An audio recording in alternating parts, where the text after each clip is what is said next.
The script arrived on a Thursday, bound in what felt like human skin. That was the first thing that struck Silas Vale. Though he tried to dismiss it as a producer's tacky idea of showmanship, it was too smooth, too pliable, with a faint, musky scent he couldn't place. The title page was blank, except for 3 words, typeset in a stark, minimalist font. The final cut. Silas was a fixer. In a city built on beautiful lies, he was the man you called to sweep up the ugly truths. A star's Dewey, a director's indiscretion, a studio's financial sleight of hand. Silas made problems disappear. He was expensive, discreet, and had no moral compass beyond the contract. This particular job came through a dead drop, an encrypted message, and a locker at Union Station. The payment, already deposited in a Cayman account, was more than he made in a year. The instruction was simple: ensure the film is finished, no matter what. He took the script to his office, a windowless room above a Thai restaurant in Thai town, the air thick with the smell of basil and fish sauce. He started reading, and within 10 pages, the professional cynicism he wore like armor began to crack. It wasn't a horror script, not in any conventional sense. It was a philosophical treatise disguised as a screenplay, a story about a mathematician who discovers a flaw in reality, a crack in the camera lens of God, as the protagonist called it. By applying a specific sequence of audiovisual frequencies detailed in exacting technical appendices, the characters in the script learned to re-edit reality itself. They could remove things: a person, a memory, a law of physics. It was brilliant, and it was insane. The director attached was a notorious recluse, Caspar Thorne, who hadn't made a film in 20 years.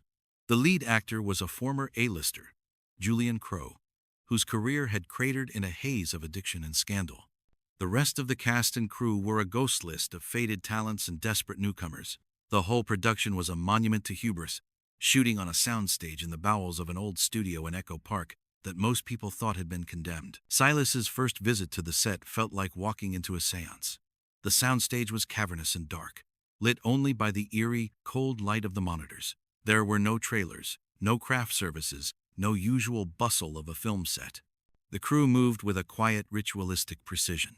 They were filming a scene where Julian Crowe, gaunt and hollow-eyed, recited a series of prime numbers into a camera while a specific, dissonant chord was played on a theremin.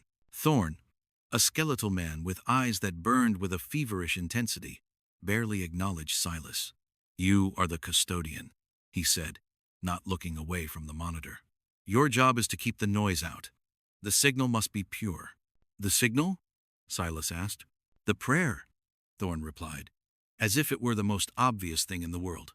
The problem started small. A caterer, who had somehow gotten onto the lot, suffered a psychotic break and had to be institutionalized after screaming about angles that cut.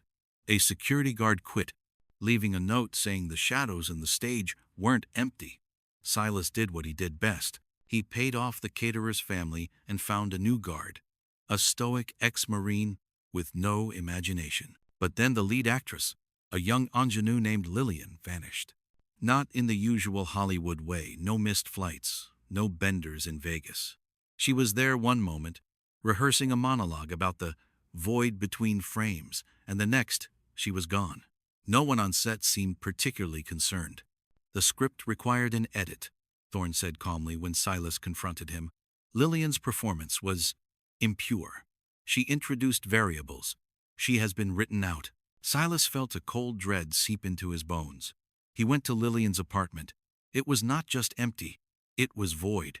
There was a layer of dust on every surface, as if no one had lived there for years. Her landlord had no record of her. A search of databases yielded nothing. It was as if Lillian had never existed. She had been, quite literally, cut. Silas's investigation led him to the film's reclusive financier, a tech billionaire named Alistair Finch, who lived in a fortified compound in the Hollywood Hills. Finch was a man obsessed with information theory and the nature of consciousness. "Think of reality as source code, Mr. Vale," Finch explained. "Sipping glacier water in a room with a panoramic view of the city. Most of us are just users, interacting with the interface. But Thorne, he believes he's found a compiler error. A backdoor. This film, The Final Cut, isn't entertainment, it's an experiment, a targeted resonance weapon. If the correct sequence of images and sounds is assembled, it doesn't just tell a story, it becomes a story. And it can overwrite the one we're all living in. Overwrite how? Silas asked, his mouth dry. A single targeted change, Finch said, his eyes gleaming. The removal of a single fundamental concept. Fear, for instance. Or mortality. Or perhaps something more specific.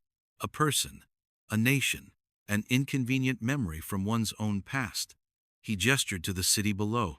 Imagine being able to go back and simply delete your greatest regret. Not live with it, not learn from it. Erase it from the timeline. That's what Thorne is after. He's not making a movie. He's editing his life. Silas understood now. He wasn't a fixer. He was a janitor, hired to clean up the metaphysical spillage from a ritual that was spiraling out of control. He raced back to the studio, a new, terrifying purpose driving him. He had to stop the shoot before the final cut was assembled. When he burst onto the soundstage, the scene was chaos, but a silent, focused chaos. They were filming the climax. Julian Crowe stood before a massive screen onto which was projected a complex, pulsating geometric pattern, the crack in reality. The air hummed with a low-frequency tone that made Silas's teeth ache. He could see the air in the room shimmer, like heat haze on asphalt. "Thorne, stop this!" Silas yelled. Thorne turned from his monitor. For the first time, he looked truly alive, ecstatic. "It's too late, custodian. We've already locked the picture. This is just the final render. Watch. We're removing the concept of obscurity. We're making everything true." Julian Crowe began to speak his lines, but his voice was wrong. It was layered, multiplied, as if 1,000 people were speaking through him. The shimmering in the air intensified. Silas looked at a grip standing nearby and saw through him. He could see the man's skeleton, his pulsing organs, then the very walls behind him. The man's form was becoming transparent, insubstantial. He was losing his definition. He was being edited out. Silas didn't think. He acted on pure instinct. He lunged for the main power conduit, a thick snake of cables feeding the projectors and speakers. He didn't bother with the switch. He grabbed a heavy wrench from a tool cart and brought it down again and again. Sparks flying, the deafening hum dying in a screech of tortured electronics. The silence that followed was absolute. The shimmering vanished. The crew blinked, stumbling as if waking from a deep sleep. Julian Crowe collapsed to the floor, sobbing. Thorne stared at the blank, dead monitors. He didn't look angry. He looked heartbroken. "You broke the sequence," he whispered. "The edit is corrupted. It will never render now." The police and ambulances arrived. The story that made the papers was a tame one. A film set accident. A director pushed too far. A costly production shut down. Silas used all his skills to bury the truth. Weeks later, he received a package. No return address. Inside was a single can of film. There was no label. His hands trembling. He used an old viewer in his office. It was a single 10-second shot. It was a shot of his office, from the exact angle he was sitting. And in the chair, he saw himself, looking into the viewer, a look of dawning horror on his face. As he watched, the Silas on the film looked up, directly into the lens directly at him, and screamed. A silent, desperate scream, before his image dissolved into static. The film ended. Silas sat in the silence of his office. The projectors click-clacked the only sound. He looked around the room. Nothing had changed. Everything had changed. He had stopped Thorne from editing the world, but he hadn't stopped the film from being made. The final cut existed. It was out there, a corrupted, unfinished, impossibly dangerous thing. And he knew, with a certainty that froze his soul, that the script he had been given, the one bound in strange leather, had been only a copy. The original was still out there, and someone, someday, would try to finish the edit. His job wasn't over. It had just changed. He was no longer a fixer. He was a curator of the apocalypse.